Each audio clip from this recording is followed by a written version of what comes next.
And indeed, it is a beautiful morning today to be out, and we're here celebrating something very, very beautiful, which the mayor will announce as soon as he arrives. So thank you for being here this morning.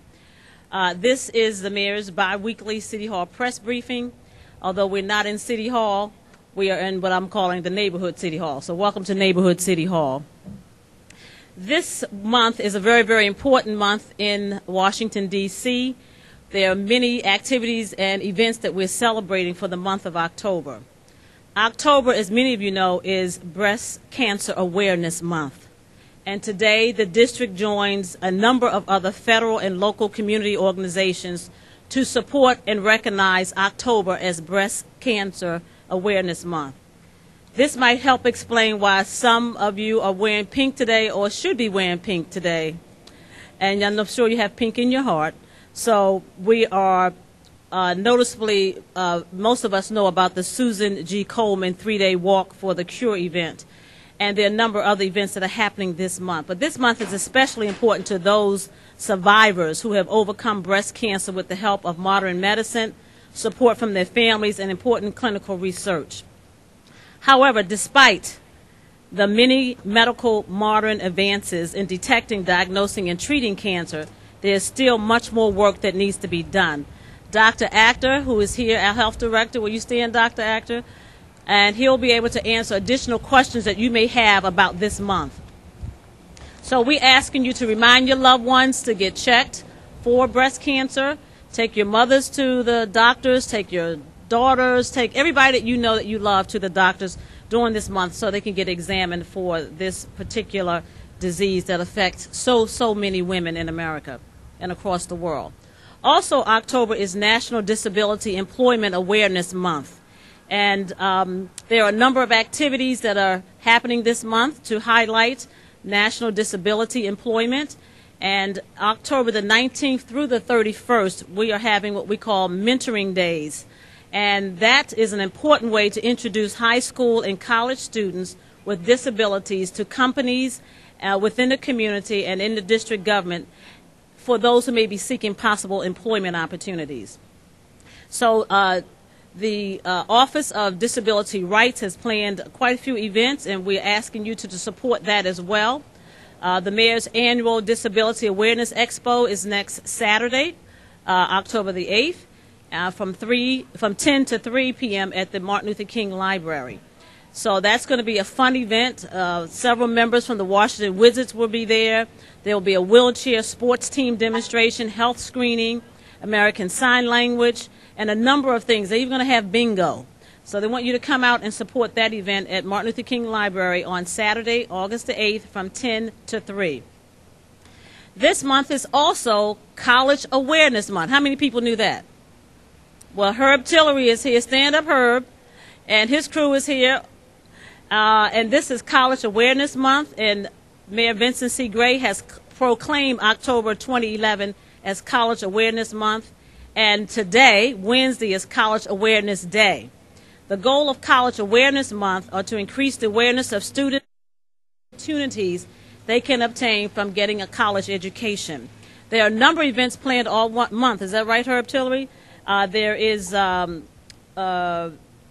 the event that's being held on October the 12th, the PSA, where students in grades 9 to 11 will be taking the PSA. We understand that on October the 18th, there's a college fair, and that's at the convention center. So we're asking everyone to wear their colors, their school colors, their college school colors. Mine's is blue and gold, Pitt Gold, University of Pittsburgh. Okay, and then there is the Youth Town Hall meeting on October the 29th, and the mayor will be there along with others to share with these young people the experience of getting a college education. We also want to announce that the mayor has joined the U.S. State Department for 100,000 Strong initiative. We are joining the Obama administration and helping to identify young people who can travel to China. The goal is to send 100,000 young people to China. Carolina is here with us. Stand up, Carol. And Ted Dean, who's here. They're here with us, and you can get more information from them about the program. The whole idea is to introduce the next generation of young people to all the opportunities that exist in China. and to improve our relationships and to work with that country as we bring our students to there to learn the cultural exchanges that exist. Good news for the district, money news. The Supplemental Nutrition Assistance Program that's run out of the Income Maintenance Administration just received this from the federal government, a little over $1 million. This is the 6th significant performance bonus awarded in the last 2 years to the Department of Human Services. And their director's here, Mr. Burns, stand up. And so they are bringing money to the district. They're not taking it out, they're bringing money to the district. So thank you very much for that. And we want to congratulate you on the award that the Department of Human Services received. We also, this week, is what we call the United States Environmental Protection Agency and the District of Columbia has been announced as the winner of the nation's Green Power Community Challenge. And so with that, we are considered one of the best in the country when it comes to green environment. And so this week we received a major award from EPA. We want to thank the Department of Environmental Services for that. Also, this week is Fire Prevention Week. I think Fire Chief Ellaby, stand up, is here. And so we want to thank you for all the work that the men and women do in your agency to protect us. And this week is important for us to observe in the district.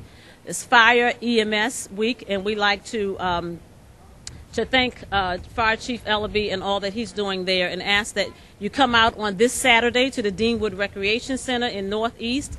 So they're having what they call a safety fair on that day. So we need you to come out and support that.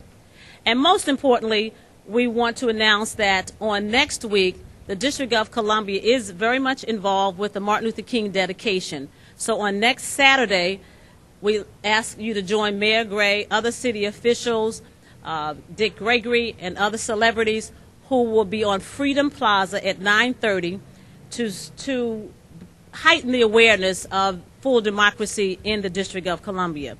So that's on next Saturday at 9:30 will be held the D.C. Full Democracy Rally and Freedom in honor of Martin Luther King National Dedication Memorial, which follows on that Sunday. So we need you there. We need you to help the world to know that, in fact, the District of Columbia is without full rights, and we want to be able to let as many that are coming into the district on that to celebrate Martin Luther King's dedication to know about our plight. But we can't do it alone. We need you there. And those are the announcements for today. These individuals are here to answer your questions directly after this press conference. And if I can answer them, I will do that as well. But I present to you the Mayor of the District of Columbia, Vincent C. Gray, who will have his statements to present to you. Mayor Gray.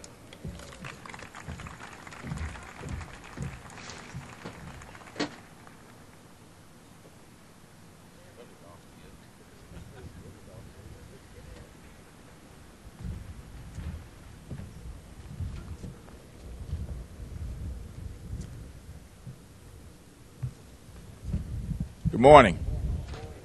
Welcome to Hechinger Mall. I want to thank all of you for being out here. There are a few comments I'd like to make at this time, and I want to thank Linda for making the announcements that she made on some very, very important issues.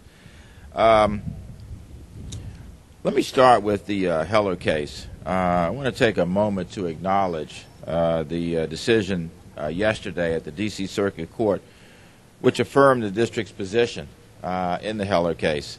The ruling upholds our government's authority to pass reasonable gun laws, and it supports the basic registration requirements, as well as the bans on assault weapons and large magazines, each of which are components of the district's battle, obviously, against violent crime. There will be more to come on this as we further analyze the decision and the next steps, and our Attorney General will be available in the next couple of days to address any detailed questions that you all may have about this. But I think we all know that this is good news for the District of Columbia in this case. Let me also start out by reporting great news about One City, One Hire. I launched this program a month ago, within the last month, at the D.C. Chamber of Commerce. It's a job creation initiative that was launched in mid-September at the Chamber as a part of my multi-pronged focus on economic development, job growth, and employment training. One City, One Hire aims to get district and regional employers to hire 10,000 unemployed D.C. residents within the next year.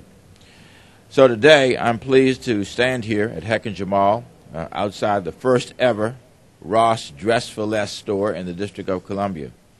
I also understand that this is the largest Ross store in the region. But the reason we are here is to thank Ross for being a shining example of how One City, One Hire can be successful in helping our residents find work and in helping businesses find qualified applicants. When Ross opens next Friday, 65 D.C. residents will be on the job. 65 D.C. residents on the job.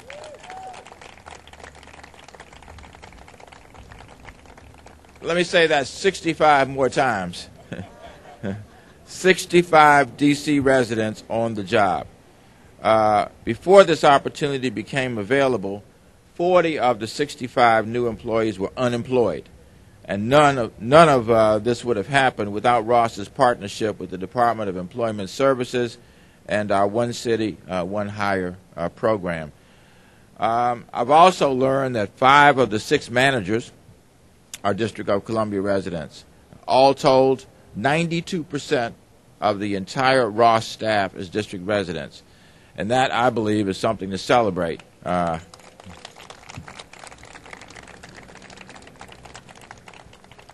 certainly, this is exemplary of what we hope will continue to happen on the One City, One Hire program. Ross's success was aided by a large hiring event DOES held on September 19th to help the store find qualified applicants.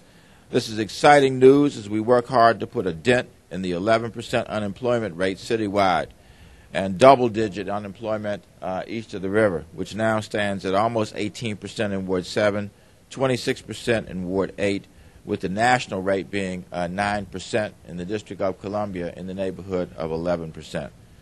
I want to thank the One City, One Hire team at DOES, which of course is headed by our director, Lisa Mallory. Lisa, thank you for your work on helping to spearhead this effort.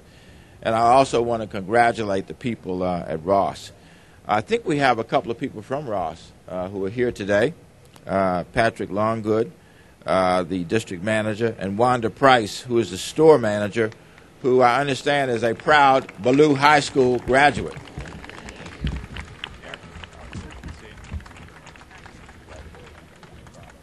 Thank you, everybody. Come on up, everyone. First, I'd like to thank the mayor and the Department of Employment Services for their support while we completed our successful initial hiring for our new Hechinger Mall store. During this time, as you heard the mayor saying, we added over 60 D.C. residents to the Ross family, greatly exceeding the mayor's challenge of One City, One Hire. They joined us in a variety of roles, full-time, part-time, and supervisory. I'd also like to just thank our associates for their hard work up to this point in getting the store prepared for our October 7th initial opening this Friday and our grand opening celebration on October 15th.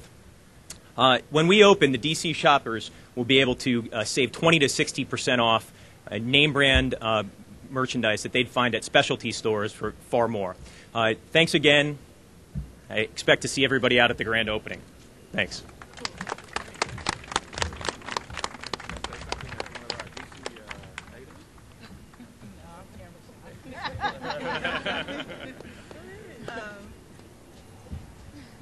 Hello, everyone.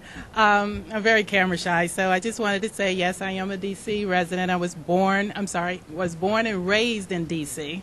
I did attend D.C. public schools, and when this store opened, they asked me to come, and I was very excited. So that's pretty much all that I've said. I went to Ballou High School, went to Howard University, and been in retail for 20 years, so thank you. Hello, my name is Tracy Anderson. I was unemployed for a year, so I was very thankful for Ross for hiring me, and I'm just excited. Thanks. Thanks, Tracy.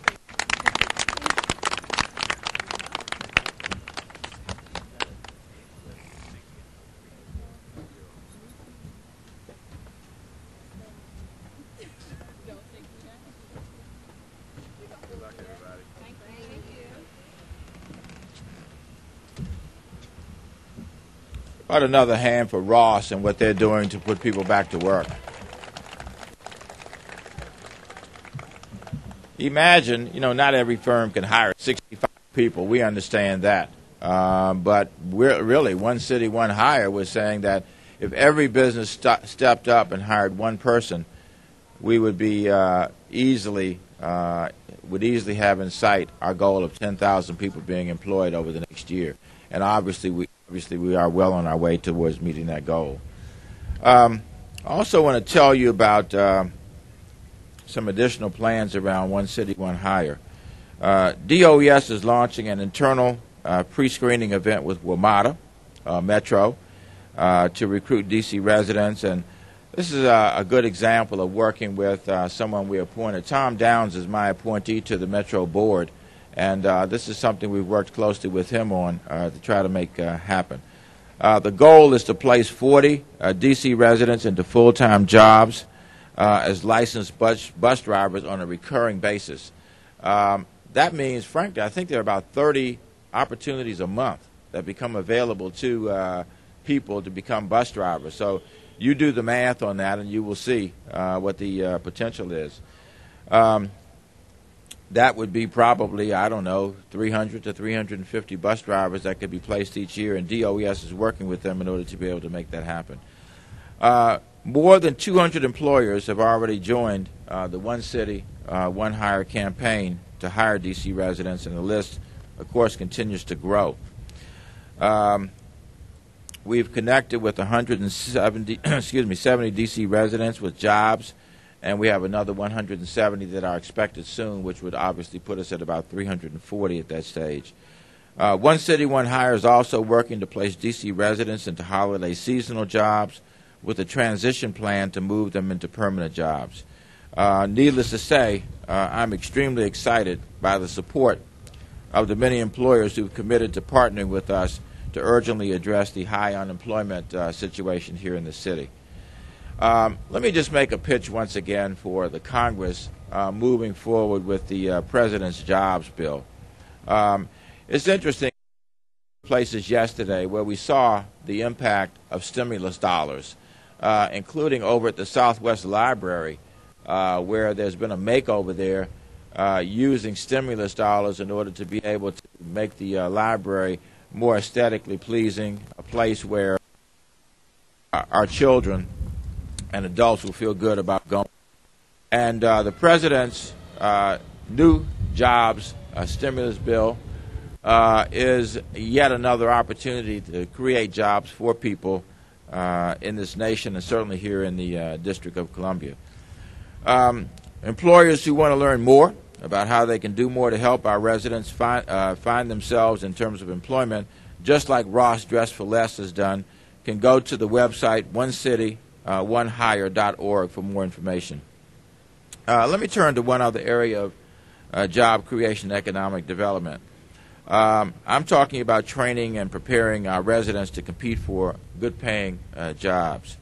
A key component of this effort is a re-energized Workforce Investment Council. In fact, I just left an event this morning at PNC Bank where we were focusing on early childhood education, early childhood development, and one there was Mike Harold focusing on that issue, but he also is the person who's agreed to chair our Workforce Development Council in the city, and which will be the vice chair for which will be Josh Williams, who is with the Metropolitan AFL-CIO. A key component of this effort is the re-energized Workforce Investment Council, of course. It has been dormant in recent years, and I've made it a priority to be able to reinvigorate it in the months ahead.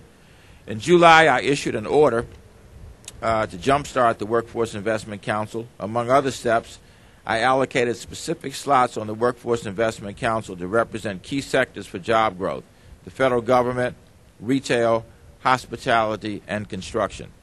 I've now placed, I think as many of you know, I've placed the WIC under the leadership of the Deputy Mayor for Planning and Economic Development, as opposed to DOES where it was before, because I think this links job creation and training to the larger economic development picture here in the District of Columbia. And as I indicated, Mike Harold and Josh Williams will be leading that effort. But we know, in addition to leaders on the council itself, it's going to take strong leadership for the WIC to be able to implement its plan. So that's why I'm pleased to announce today that I am appointing Allison Gerber as the new Executive Director of the Workforce Investment Council. The WIC advises the mayor, the council, and government agencies on the development, implementation, and improvement of systems and programs to support the training and competitiveness of the district's workforce. Allison has a wealth of experience in all of these areas. She most recently served as a senior associate for the Workforce Strategies Initiative at the Aspen Institute, and she resides in Ward 6. As I'm sure you know, the Aspen Institute is one of the well-regarded organizations in the country focusing on workforce development. Allison has also served as staff counsel and director of special projects at American Community Partners, overseeing workforce development programs in the district, New Jersey, and Pennsylvania. Among other responsibilities, she is focused on creating employment and small business development opportunities for low-income urban residents in construction, health care, and hospitality industries. And the first WIC meeting of the reconstituted WIC will take place next Tuesday on October 11th. Please join me in welcoming Allison Gerber as the Executive Director of the Workforce Investment Council.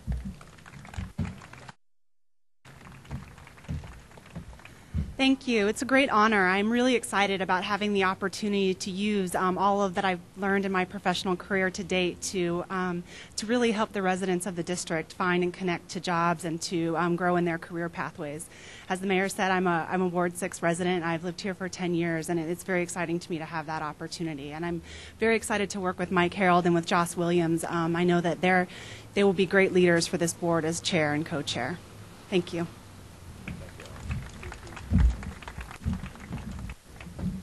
And yes, 10 years is long enough to be able to qualify for this job. Yes. The Workforce Investment Council? Yes, we have about 25 people who are appointed. They were appointed some time ago. When I announced the appointment of Mr. Harold and Josh Williams, I indicated then that we would be filling out the council, and we have, and we'll be happy to provide you with a list. Victor, you have a list, don't you? All right, we'll make sure you get a list. You have it with you? You don't have it with you?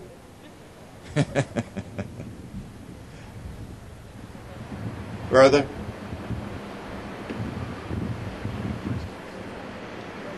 All right, thank you all very much. Oh. Pardon? Oh, do you? If you wish. You called it good news, but in fact, the only thing it upheld was the assault weapon ban and the ban on magazines and the ability to actually register. It really called into question everything else the city requires in order to register a gun, including the registration of long rifles, requirements for 30-day wait periods, background checks, and whatnot.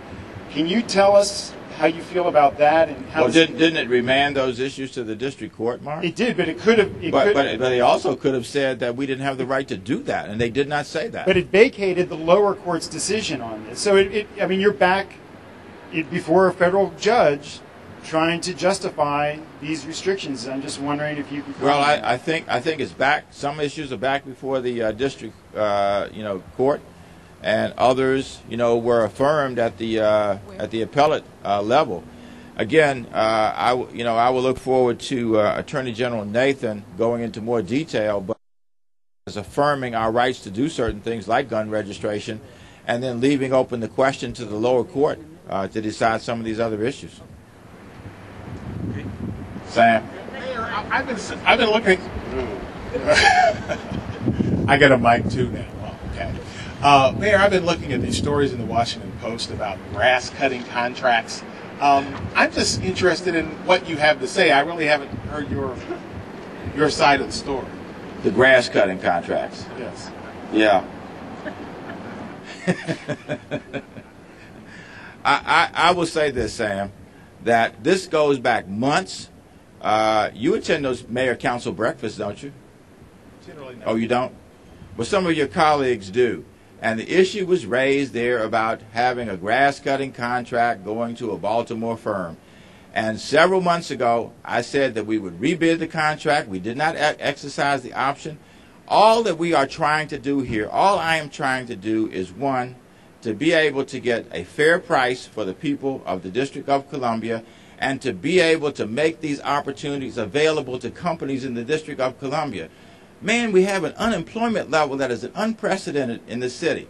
And frankly, I have been asked repeatedly by people, why do we give business elsewhere? Every town hall meeting virtually that I had last fall and into after we were sworn in, it was, what are you going to do about contractors who are not from this city? People standing up saying that there's no city in America that would permit contractors to be able to come into this, this city and do this work. That is all this about. This is not about giving a contract to anybody. It's about getting a fair price and frankly being able to make sure companies in this city have an opportunity to do business. The idea was to have a new RFP. The RFP, frankly, should have been done before this, and I'm not happy about the fact that it wasn't.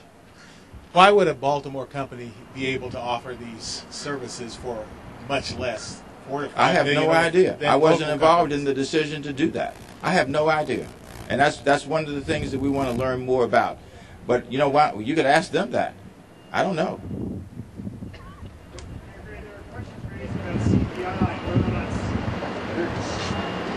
There are questions raised about CBI and whether CBI is truly in CBE, really a DC-based. I know your staff went there yesterday and talked to people, but reporters went there during normal business hours yesterday, and the place was locked up, lights out, nobody seemed to be there. Maybe they were out cutting grass. You think that's where you think at their administrative offices? I don't know. I didn't select them, okay, Mark, and you know that quite well. I did not select them. These were contractors that were in place when we got here. I go back to what I said earlier, and that is we're simply trying to get a fair price for the taxpayers of the District of Columbia and give district-based firms an opportunity to do the business. It would be competed. It will be competed. Anybody has a right to apply, and a fair decision will be made at the end of the day. Can I follow up with a peripheral question? Yesterday, your chief of staff expressed, in his words, frustration with the Washington Post editorial that has really led this investigation into this matter. What are your feelings about this issue and overall the Washington Post editorial page? He's a very cynical man, Mark. I don't know why he would ever come to that conclusion. Do you share his frustration? Do you share his frustration? Well, I find it interesting that we would spend as much ink on a grass-cutting contract that I think is very explicable. It just seems fictional to me.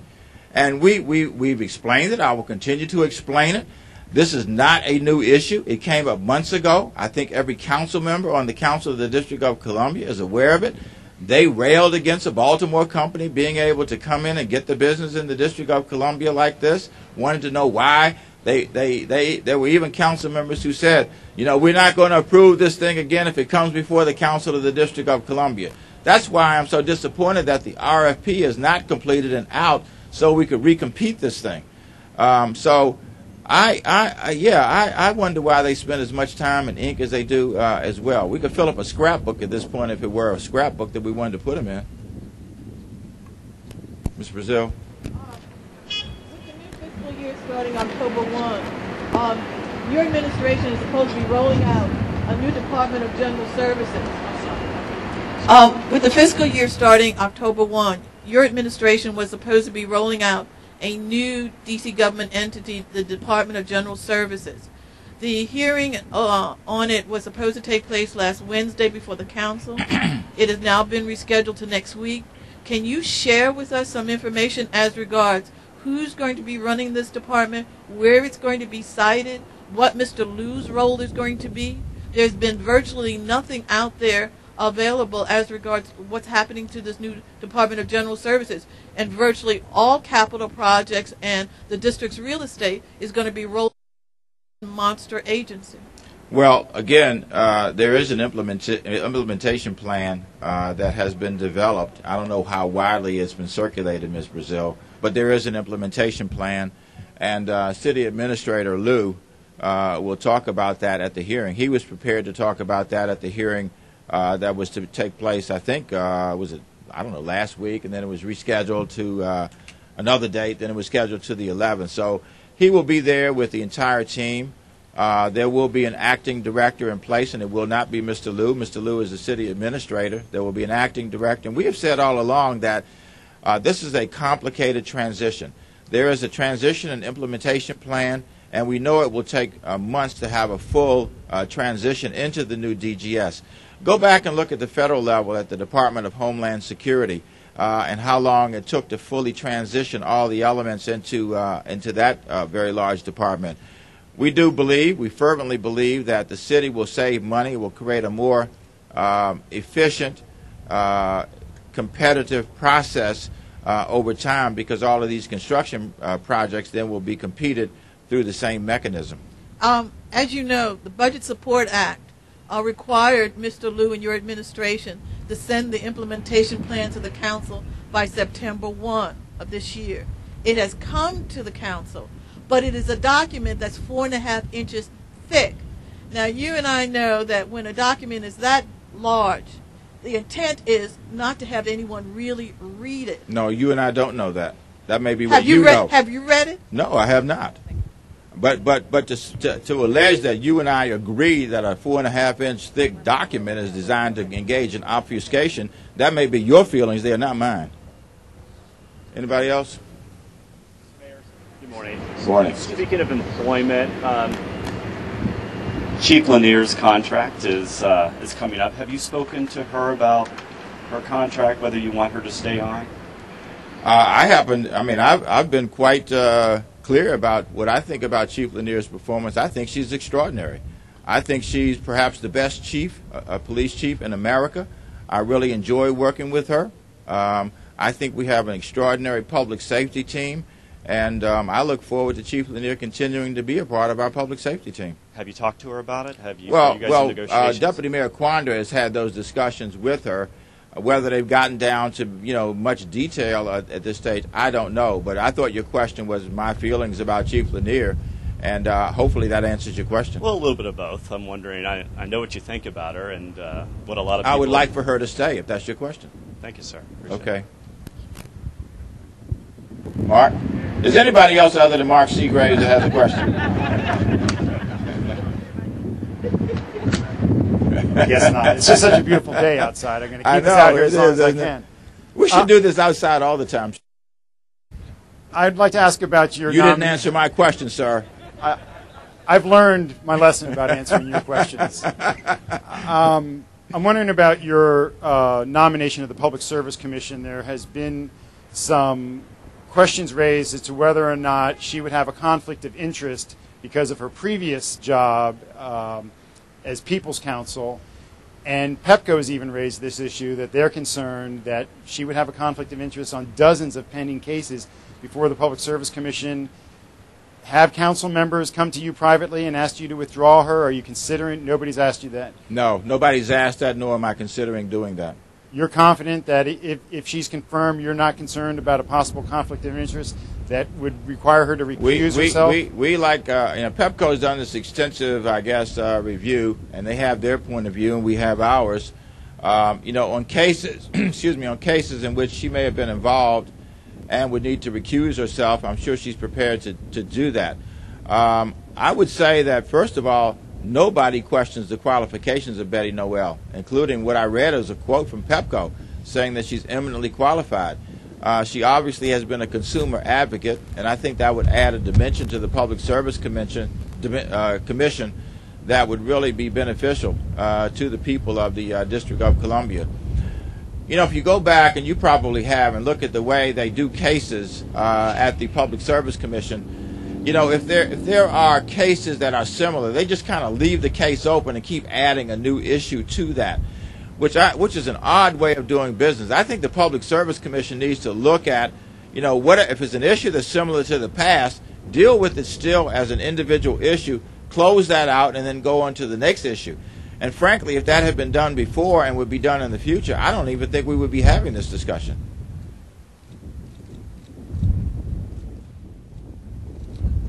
All right, thank you all very much.